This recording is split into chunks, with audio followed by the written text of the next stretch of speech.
Entonces, ¿cómo parte la investigación? Por un caso. ¿Cuál es el caso? Nosotros tenemos aquí en Carahue, que es hacia la costa donde está el mar, hay una expansión forestal en distintas zonas de la región, pero esta es la zona de la costa, digamos, subiendo hacia el límite a la octava región, a la región del Biobío, que está también, digamos, la expansión es, de hecho, donde es más fuerte la expansión forestal. Y allí, en el verano del 2012, hay un incendio, como todos los veranos, y todos los veranos en Chile hay incendios forestales, y esto tiene que ver precisamente con la lógica de las plantaciones forestales, ¿no es cierto?, que son secas, los pinos y eucaliptos son más inflamables, etcétera, ¿no es cierto? Entonces se genera uno de los tantos incendios que ocurren todos los veranos. En ese momento en Chile había 5 focos importantes de incendio, uno de ellos incluso en Torres de Paine, en el sur de Chile, y una brigada forestal estaba cubriendo ese incendio, fue a apagar ese incendio en esta zona, en Casa Piedra precisamente, y los envuelve el fuego, una brigada de 10 hombres, y 7 de ellos mueren en este incendio. El caso, ¿qué es lo que ocurre inmediatamente después? Mueren estos jóvenes, la mayoría de ellos no tenían mucha experiencia en este tema, y viene, en ese momento era el gobierno de Sebastián Piñera, un gobierno de derecha, y su ministro del Interior, Hinspeter, que es un reconocido derechista, que incluso quiso digamos, siempre planteó el tema de la ley antiterrorista, incluso perfeccionarla, viene inmediatamente a la región a las horas de ocurrido el hecho, señalando de que había sido un atentado terrorista y sindicando organizaciones mapuches, específicamente a la CAM, y diciendo que ellos tenían pruebas de que estos jóvenes trabajadores mueren producto de este acto terrorista que fue el incendio, digamos, en un predio de la empresa La Forestal Mininco. Bueno, se pone una ley una querella por ley antiterrorista. Finalmente la Fiscalía no investiga por ley antiterrorista, pero declara secreta la investigación, y después de que esto fue un hecho nacional, incluso internacional, hubo una tremenda repercusión, viaja el presidente Piñera, ocupa todas las portadas de los medios, los noticieros. A los meses, prácticamente al año, este tema se había olvidado. O sea, las pruebas que había para sindicar a la CAM en ese momento o organizaciones mapuche, durante un año de investigación no hubo ni siquiera un formalizado. Entonces, al año de este hecho, nosotros nos preguntamos qué había pasado finalmente. Es decir, aquí un gobierno sindica a una organización mapuche, dice que son los mapuches, dice que es un acto terrorista, dice que tiene pruebas, y resulta que eso es lo que queda en el imaginario de la mayoría de la población, y resulta que pasó un año y nada se habló del tema, teniendo en cuenta que eran jóvenes trabajadores que habían muerto. Entonces partimos de ahí la investigación. ¿A qué nos lleva la investigación de alguna manera? Este caso nos lleva a pensar una serie de otros casos donde, si bien no necesariamente hay muertes, pero permanentemente hay situaciones de incendios o de distintos tipos de conflictos, siempre se señala a las organizaciones mapuche como responsables y se señala que son actos terroristas. En el fondo, analizar este caso nos permitía pensar en lo que ocurre normalmente en esta construcción de imaginario en el contexto de nuestra región y de Chile en la actualidad, y sobre todo de lo que se llama el conflicto Estado chileno, pueblo mapuche, bien, que es distinto a decir conflicto mapuche, ¿no?, que es lo que generalmente los medios construyen. De alguna manera nos permitía este caso analizar más globalmente esta situación. ¿Qué es lo que nosotros fuimos analizando a partir de esto? Básicamente el nudo de la investigación lo que muestra es la relación íntima que existe entre las empresas forestales, el poder judicial, el poder político y los medios de comunicación. Es decir, cómo de alguna manera hay un vínculo íntimo, casi una colusión, que implica que todos actúen casi coordinadamente para generar esta construcción, ¿no es cierto? ¿Por qué? En primer lugar, porque, por ejemplo, la muerte de estos jóvenes, ellos eran jóvenes subcontratados por la empresa Forestal Mininco, habían subcontratado a otra empresa para que le brindara brigadistas para atacar los incendios. ¿Esto qué significa? Primer punto, que una empresa como Mininco, que es uno de los empresarios, ¿no?, este grupo económico más importantes de Chile, dentro de los 10 más ricos, no invierte recursos en ellos, sino que subcontrata, que es un modelo, ¿no es cierto?, de relaciones laborales, a empresas más pequeñas que le pagan casi el sueldo mínimo a sus trabajadores. Es decir, tú dices, esta empresa, que es una de las más importantes de Chile, con las mayores ganancias, no invierte en ello, sino que invierte, en el fondo paga un costo menor a empresas subcontratistas pequeñas. En este caso la empresa era de Gerardo Cerda, un empresario de Angol, de Malleco, y él le paga el mínimo a sus trabajadores. Es decir, y además sus trabajadores en su gran mayoría no eran especializados. No solo ganaban poco, sino que además eran trabajadores cuya preparación era un curso teórico de 2 semanas. Salvo tres brigadistas, que era el jefe de brigada, y 2 o 3 más que tenían experiencia. El resto eran jóvenes, temporeros, es decir, trabajar apagando incendios es lo mismo que ir a buscar fruta, un trabajo temporal para juntar dinero en el verano. De hecho, algunos de ellos lo hacían para pagar sus estudios universitarios.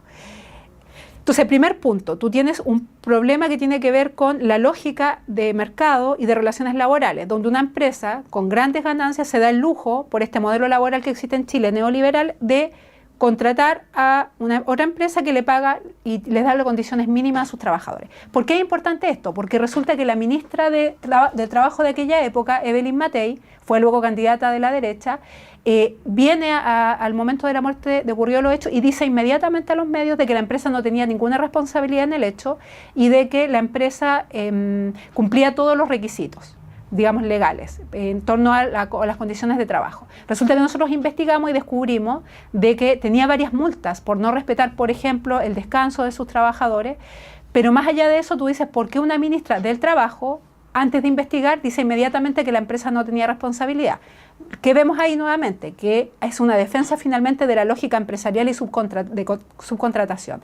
Segundo punto, el empresario Gerardo Cerda, que es un empresario de Angol, que es donde el modelo forestal, digamos, casi todas son ciudades y pueblos que viven en torno al modelo forestal, resulta que había sido testigo en causas o en juicios contra organizaciones mapuche y dirigentes mapuche. Por ejemplo, había sido testigo en el caso Poluco Pidenco, un caso emblemático de persecución a algunos dirigentes mapuches de la CAM, y ya tenía varias situaciones de conflicto con comunidades y organizaciones.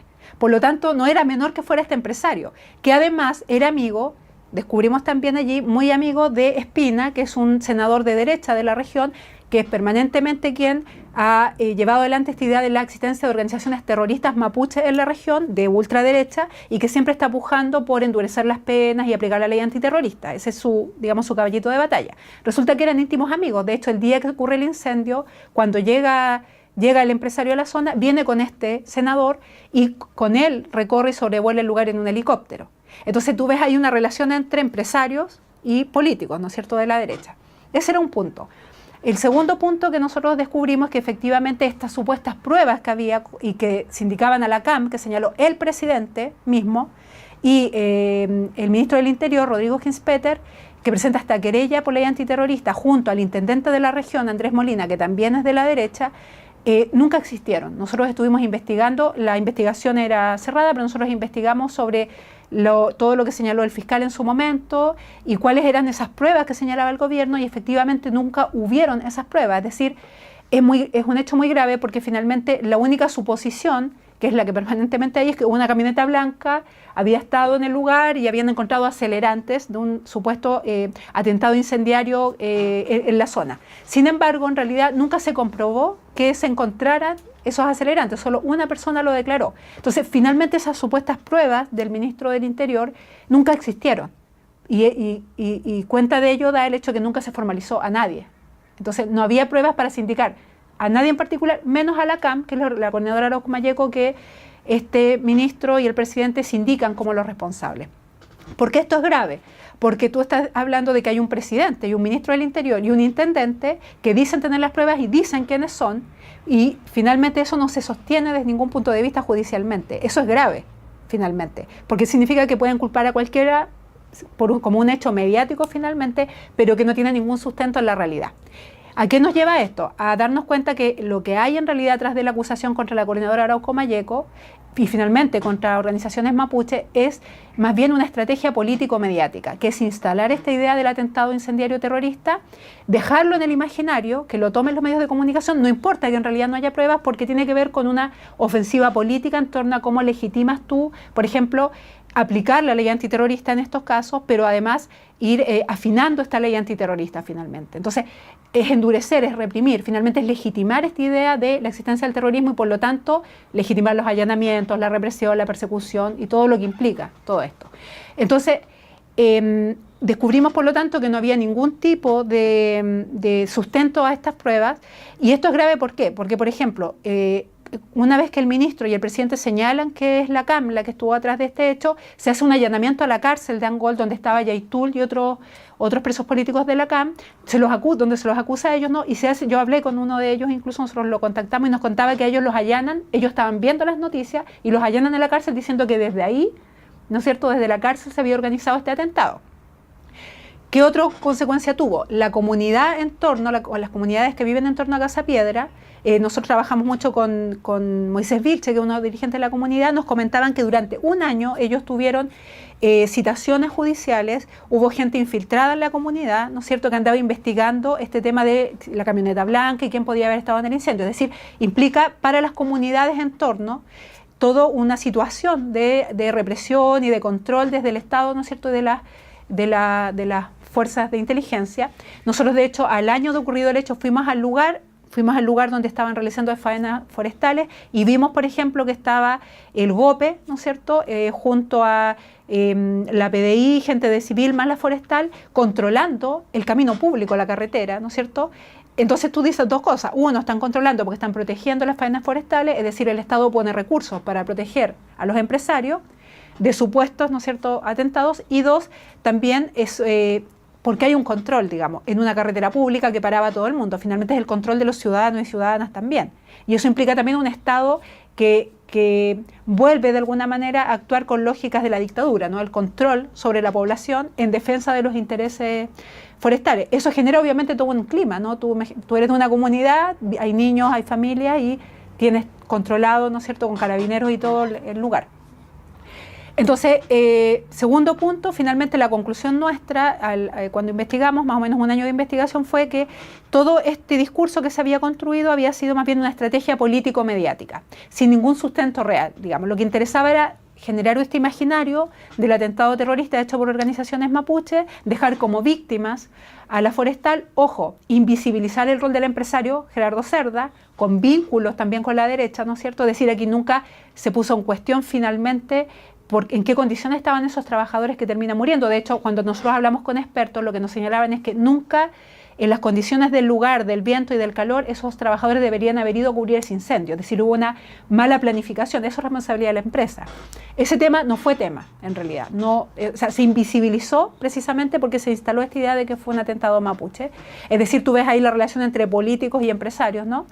Y finalmente el rol también de los medios de comunicación, que es fundamental. Es decir, los medios, ¿qué hacen? Los medios replican esto, ponen titulares en torno a esto, tanto en los noticieros como en los diarios, en las radios, las principales, pero no investigan. Es decir, lo que hacen finalmente es actuar como voceros de estos políticos, de estos empresarios, donde replican hasta el cansancio esta idea del terrorismo, el atentado incendiario, de que los mapuches que son conflictivos, pero finalmente no hay una investigación profunda como la que hicimos nosotros, con pocos recursos, con estudiantes desde una universidad, donde tú, si te pones a investigar, descubres que finalmente no hay nada en concreto. Es decir, que aquí no se sostiene ninguna de las cosas que se dijo públicamente.